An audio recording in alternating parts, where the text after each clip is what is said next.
Bonjour à tous les amis, et aujourd'hui j'ai la chance et le privilège d'avoir Noël avec moi. Ça va Noël? Bah ouais, ça va, bonjour à tous. Et comme vous le voyez, je n'ai qu'un micro, donc on va s'arranger comme ça et vous entendrez probablement le petit Gimli qui est à mes pas en train de grignoter son nonos. Enfin bref. En tout cas aujourd'hui en fait, ce qui est intéressant c'est que Noël m'a autorisé à filmer pendant en fait les premières sessions, la première prise en main de l'aérographe avec tout ce qui est exercice et tout ça. Quelle est un petit peu ton expérience Noël pour le moment avec l'aéro? Il me semble de mémoire que tu m'avais dit que tu avais un aéro chinois avant de passer là sur l'évolution. Alors ouais, il y a un an à peu près, j'ai acheté un aéro, j'ai fait essentiellement des sous-couches et un peu de zénithal, mais pas plus que ça, vraiment. Pas plus que ça. Non. Ok, du coup en fait on va voir ça ensemble et du coup vous allez pouvoir profiter de cette première expérience, cette première prise en main. Vous n'aurez pas la totalité évidemment du cours puisque ça a été plus long que les extraits que je vais pouvoir vous passer. Mais ce qui est super, c'est que de mon point de vue ça va me permettre de vous montrer en fait ce que je conseille et vous montrer finalement ce que Noël réussit à faire sur les premiers essais pour vous montrer aussi encore une fois que ça n'arrive pas tout de suite, qu'il faut du temps et de l'exercice. Oui, je pense que oui, ça va être juste. Tu vas pouvoir corriger les erreurs en direct aussi, ça va être, ça va être chouette. On va bien se marrer. Allez, c'est parti les amis. Donc pour commencer en fait sur ce début, je vais vous montrer en fait qu'il y a trois façons pour finalement mettre, c'est con hein, mais de la peinture dans votre aérographe. La première va consister tout simplement à placer votre diluant, hein, toujours le diluant en premier lieu dans le godet, et ensuite on va mettre hop, de la peinture. Quelques gouttes, souvent ça suffit. Sur la Procolor, ça va être du moitié-moitié. Et ensuite, on va légèrement dévisser, mais d'un micromillimètre, et on va faire ce que j'appelle faire buller. Et ça va permettre de mélanger directement à l'intérieur du godet. Je conseille sur ce genre d'exercice-là de le faire dans un premier temps, mais uniquement avec de l'eau. Pour la simple et bonne raison que si on y va un peu trop fort, ça va avoir tendance à gicler dans tous les sens. Donc une fois que je vous ai montré dans ce sens-là, je vais juste du coup vider le contenu et vous montrer la deuxième méthode. La seconde méthode va consister tout simplement, hein, vous la connaissez tous, à mettre un petit peu de diluant, hop, un petit peu de peinture, quelques gouttes, touc, et ensuite à venir avec un pinceau, on va dire synthétique, un peu bas de gamme, pour secouer et diluer dans votre peau. Ça a l'avantage de bien mélanger et c'est un avantage assez fort. Et voilà, tout simplement. La troisième et dernière méthode, qui peut être très utile, puisque celle-ci va permettre de moins encrasser potentiellement l'aéro. Quand vous êtes sur des volumes un peu plus conséquents, ça va être tout simplement de faire votre mélange séparément, par exemple ici dans ce petit pot, avec quelques gouttes de couleur. Et en fait, en faisant ça, on va avoir tendance à éviter que l'aéro s'encrasse plus vite, puisque en fait, vous allez voir que une fois que j'aurai bien mélangé, je vais avoir quelque chose de très liquide et je vais venir tout simplement avec une pipette pour récupérer de la peinture et mettre cette peinture directement dans mon godet. Sachant que quand je fais de la sorte, forcément, les impuretés auront tendance à rester plutôt dans le fond du godet. Voilà les trois grandes méthodes. Tout dépendra un petit peu du temps que vous avez et du temps que vous voulez consacrer à vos différentes étapes, ou si vous voulez préparer par exemple une grande quantité de telle ou telle peinture. Donc on va attaquer les exercices sur feuille. Pour moi, ces exercices sont extrêmement importants puisque ceux-ci vont vous permettre de mieux maîtriser l'aéro sans commencer à attaquer sur une surface. Donc vous êtes sur du plat, c'est beaucoup plus simple. Et où on va s'amuser à faire différents types de lignes, de sorte à ce qu'elles soient continues, qu'il n'y ait pas de point ni au début ni à l'arrivée, qu'on va ensuite passer en carré, et ainsi de suite. Je vais vous montrer, mais c'est très important de commencer par ça, et ça vous évite d'avoir tout de suite la notion de surface et d'éléments qu'on va devoir tourner et orienter pour avoir le meilleur impact à l'aérographe.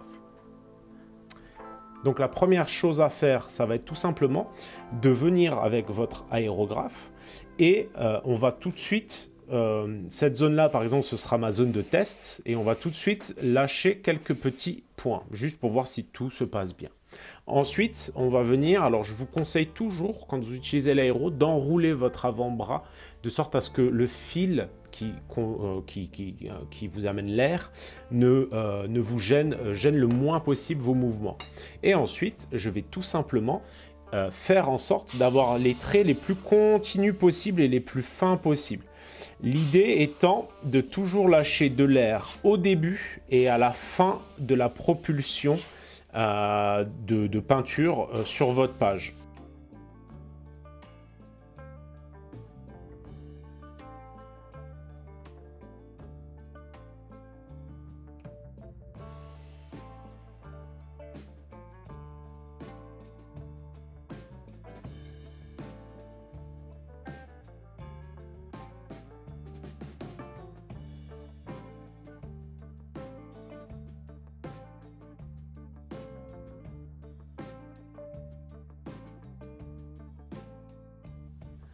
Donc on doit bien pousser la gâchette, aller en retrait légèrement, en tirant, puis repousser la gâchette en avant.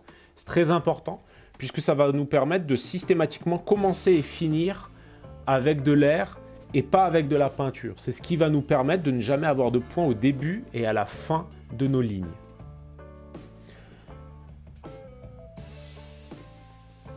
Donc l'idée, c'est vraiment ça. Plus on va s'approcher de la feuille, plus on pourra avoir des traits fins. Plus on va s'éloigner de la feuille, plus nos traits seront larges et épais, puisque la diffusion est plus large et plus épaisse. Une fois qu'on aura fait ces traits, on va s'amuser à essayer de viser les intersections.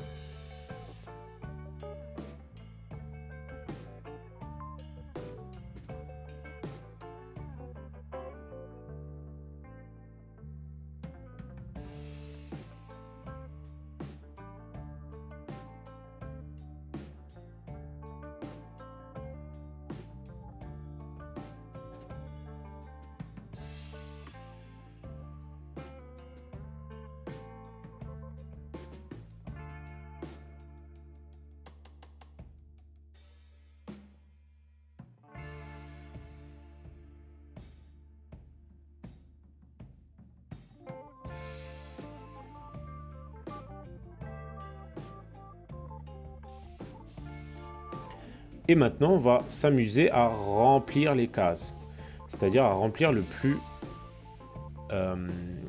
régulièrement possible. Et pour ça, on va prendre un peu de recul et sprayer comme ça, de sorte à faire un petit escargot et essayer d'avoir finalement quelque chose de le plus régulier possible.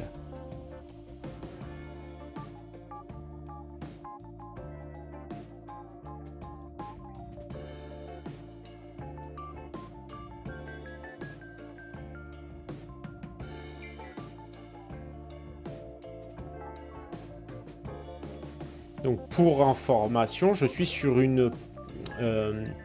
un set de buses et d'aiguilles de 0,2 mm. Donc c'est assez petit. La taille en dessous, ça va être du 0,15, mais il n'y aura pas plus petit que cela.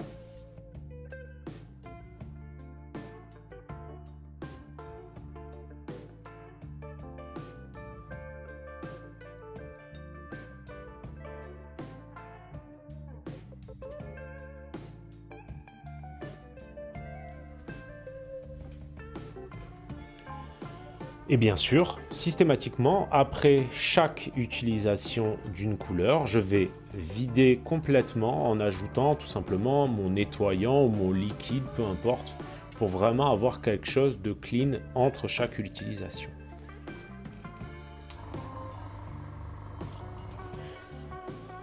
Donc, du coup, Noël est avec moi et il prend un cours d'aérographe et du coup en fait on va un peu corriger, regarder.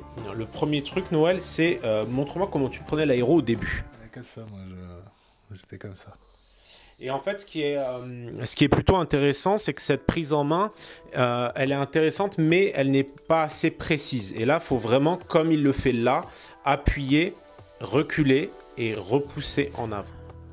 Donc maintenant, tu vas pouvoir en fait Noël tout simplement commencer gentiment, donc faire ton petit mélange et tout ça. C'est normal. Tu es un peu loin. Tu peux t'approcher un petit peu. Pense mouvement. Tu dois être en permanence en mouvement, en quelque sorte. Voilà, c'est mieux. On cherche pas la perfection. C'est tes premiers essais. Très intéressant, ta tâche là-bas. En fait, tu as projeté de l'air, mais en gros, tu es resté trop stacké longtemps et l'air a propulsé ta peinture. C'est ce qu'on appelle des pattes d'araignée.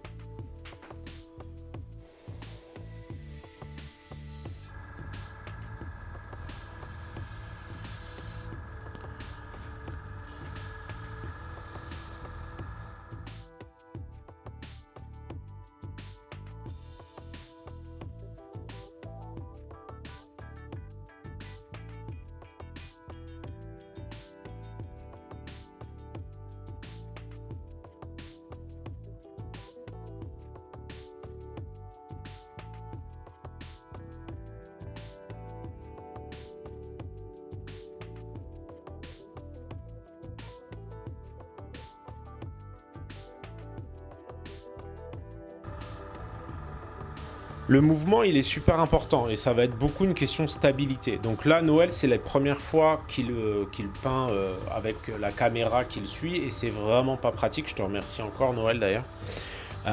Mais déjà, on voit tout de suite les progressions, la finesse de trait, le côté léger et le fait d'être toujours en mouvement a un énorme point positif. Comment tu sens le truc, toi ? Ouais, alors ouais, c'est assez particulier. C'est la première fois où j'utilise l'aéro. Donc le mouvement est pas naturel, hein, d'appuyer sur la gâchette, de reculer, de réavancer. Mais c'est carrément plus joli en fait qu'on y arrive. Ben en fait, c'est ça le truc. C'est qu'en fait, ce mouvement, le but, c'est qu'il devienne naturel. Tu as plus de peinture. Je l'entends au bruit, au bout d'un moment même le bruit te fait. Donc je te laisse cleaner l'aéro. Je te trouve assez précis. Par contre, tu manques un petit peu de finesse sur ton point. Donc ce que je te conseille, c'est de te rapprocher. Par contre, d'être beaucoup plus réactif. Il faut vraiment garder en tête que tu ne dois pas attendre de voir le résultat pour t'arrêter. Et voilà, tu vois? Super. Tu peux avoir des ratés, ça arrivera encore plein de fois. Mais l'important, c'est que le peu de fois où tu réussis va commencer à se multiplier. Ça arrivera de plus en plus souvent.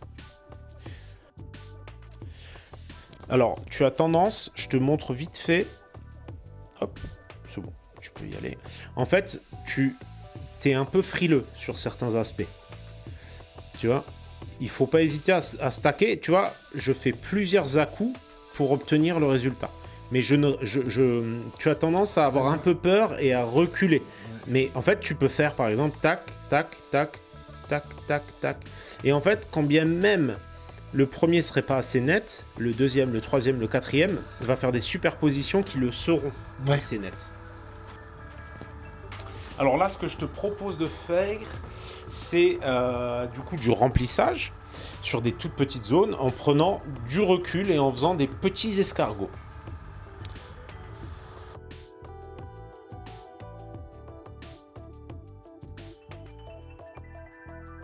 Rappelle-toi toujours de ça, tu as la pression que tu mets en appuyant sur la gâchette et le retrait que tu as avec ta gâchette. D'accord ? Moi, je suis toujours quasiment en pression max, hein, je me prends pas la tête comme ça. Par contre, je fais très peu de retrait. Et petit à petit, au fur et à mesure que ta main va s'habituer, que tu vas gagner en souplesse, tu vas pouvoir mettre un petit peu aussi ton pouce à l'arrière de la gâchette pour un petit peu le bloquer. Il y a des accessoires pour aérographes, il y a des aérographes qui viennent avec un petit élément là, à l'arrière, qui vient ajuster le retrait pour que ça devienne plus automatique. Mais je trouve que ces gadgets, il vaut mieux savoir faire sans. C'est bien. Ce que je te propose, c'est de repartir sur une feuille vierge et de repartir sur le même exercice, mais cette fois sur une feuille vierge, tout simplement. Essaye de t'approcher un peu plus de ta feuille et d'être vraiment en mouvement. Il va falloir vraiment, sur les exercices d'après, on va s'appuyer sur un white scares. Il va falloir absolument que tu vises des épaulettes et des genouillères. Donc, il va falloir que tu apprennes à être plus près de ta figurine sans avoir peur de ton mouvement. Après, il faut que tu prennes le temps, on s'en fout. Mais tu peux te permettre d'être beaucoup plus près. Mais par contre, en mouvement permanent. Rappelle-toi le mouvement permanent. Parce que probablement que c'était pas très propre à l'avant et que ça a expulsé le reste qui restait à l'avant de la buse.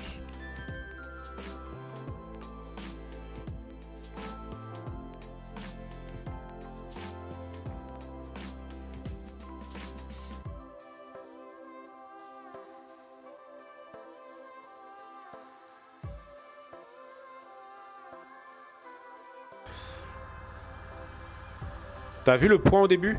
C'est parce que t'es pas en mouvement avant de commencer à pchiter.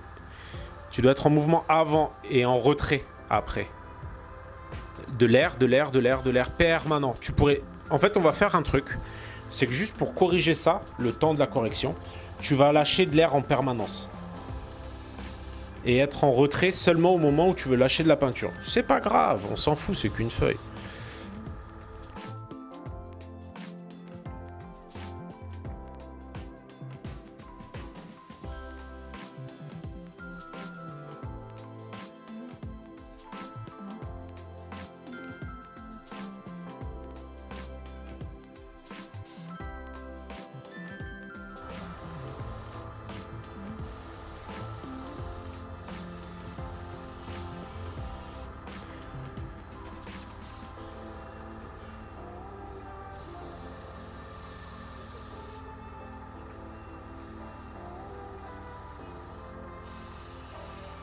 C'est parce que tu es sur un très léger retrait, c'est ça? Et du coup, de temps en temps, ça ne passe pas. Donc, ce que je te conseille, c'est d'être sur un retrait un peu plus important, mais d'accélérer et de prendre en aisance. C'est comme ça que tu y arriveras. Mais déjà, c'est beaucoup mieux que tes premiers essais. Je te ressortirai ta première feuille plus tard, si tu veux.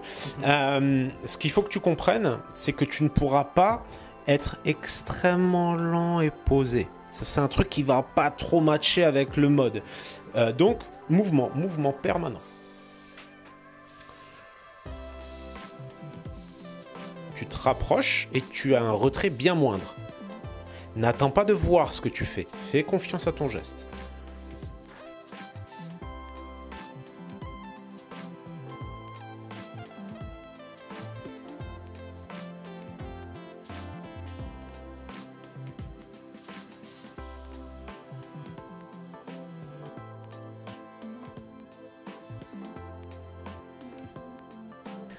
Des fois, en fait, l'aéro, le jet, il est tellement léger que tu le vois pas. Donc, tu dois faire confiance à ton geste.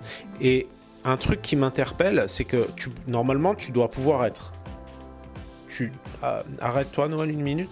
Tu dois pouvoir être en permanence... Pardon. Tu dois pouvoir être en permanence comme ça, en fait.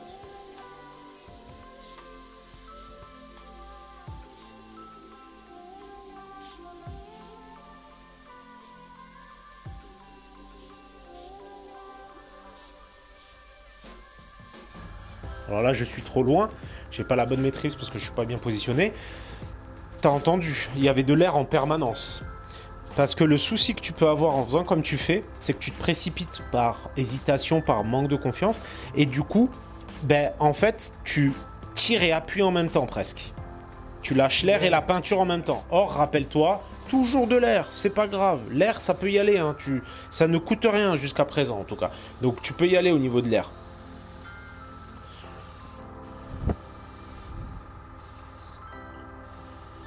Ah, ça c'est le petit bruit de « il n'y a plus de peinture ». Tu vas commencer à t'y faire, hein, à ce bruit, t'inquiète pas.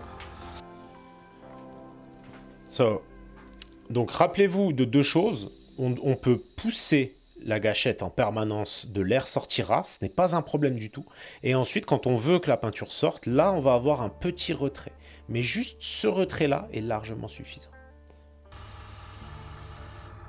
Voilà.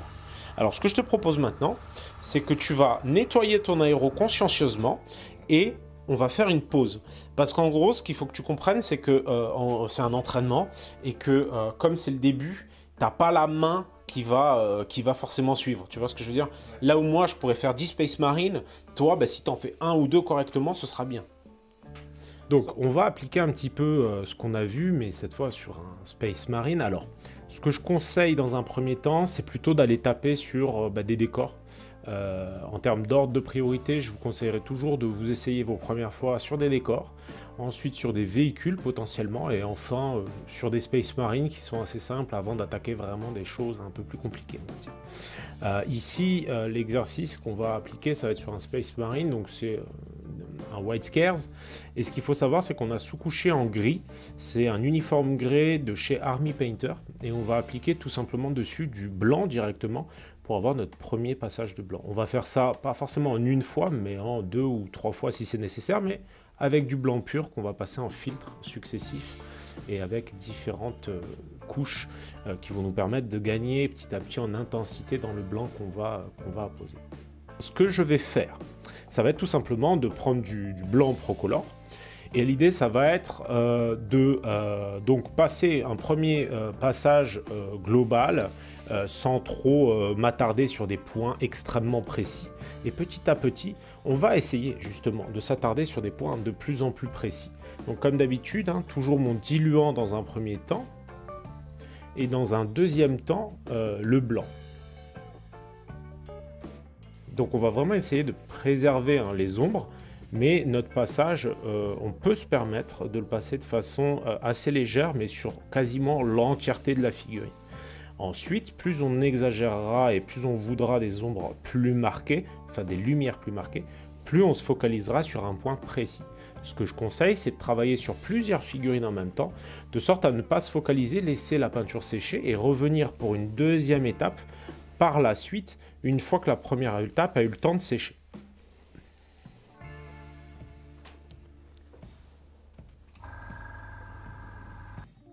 Maintenant, je reviens pour mon second éclairci, et cette fois, je vais un peu plus me focaliser sur le haut des épaulettes, par exemple, sur le haut du casque, sur le bas des protèges tibia, je dirais.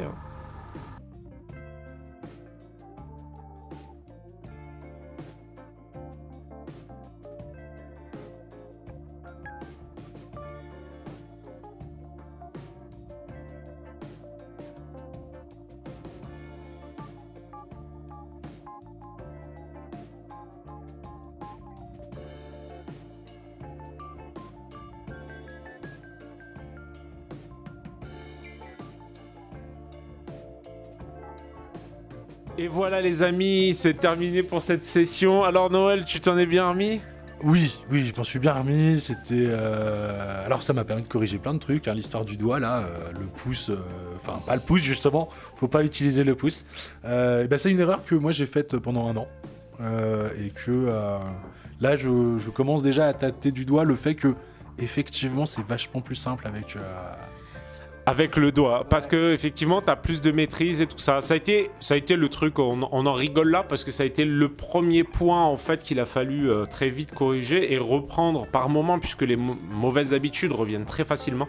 C'est pour ça que je conseille très souvent, quand on fait le choix d'investir dans un aéro, d'investir aussi dans un petit cours, même pas forcément long, 1 heure ou 2, parce que ça permet vraiment de bien prendre en main. Moi, je trouve que ce qui m'a fait plaisir sur la vidéo, c'est que on me voit faire, et surtout on te voit faire ensuite. Ça permet de montrer aux gens aussi qu'il y a petit à petit une progression. Moi, je l'ai vu sur tes feuilles. Est-ce que toi, tu l'as ressenti ? Ah oui, non, carrément, ouais. Entre la première feuille que j'ai faite et la deuxième, et puis après les figurines qu'on a fait derrière, il y a quand même pas photo, ça va déjà mieux à la fin du cours. Parce qu'il faut savoir qu'à la suite de ce cours, on a fait un live sur Twitch, sur lequel justement, vous le voyez normalement à la fin de cette vidéo, je vous montre un petit peu sur des Space Marines, et du coup c'était un petit peu l'objectif aussi, c'est d'atteindre ça. Je vous rappelle quand même que avant d'attaquer une figurine, n'hésitez pas à vous faire la main sur tout simplement des décors et des véhicules. Et sinon, dis-moi un petit peu ton ressenti avant qu'on clôture cette petite vidéo. Et c'est mon deuxième cours de peinture, et comme la première fois, je le recommande vraiment aux gens. Ça a l'air d'être une dépense, en plus de nos figurines, de tout ça, mais franchement, ça vaut le coup. Merci beaucoup Noël en tout cas, et puis j'espère que vous avez apprécié cette vidéo. Comme d'habitude, on n'hésite pas à mettre le petit pouce qui va bien, le petit commentaire qui va bien, et de faire plein de gros bisous à Noël dans les commentaires. Merci encore Noël. Bonne journée, ciao. Bye bye.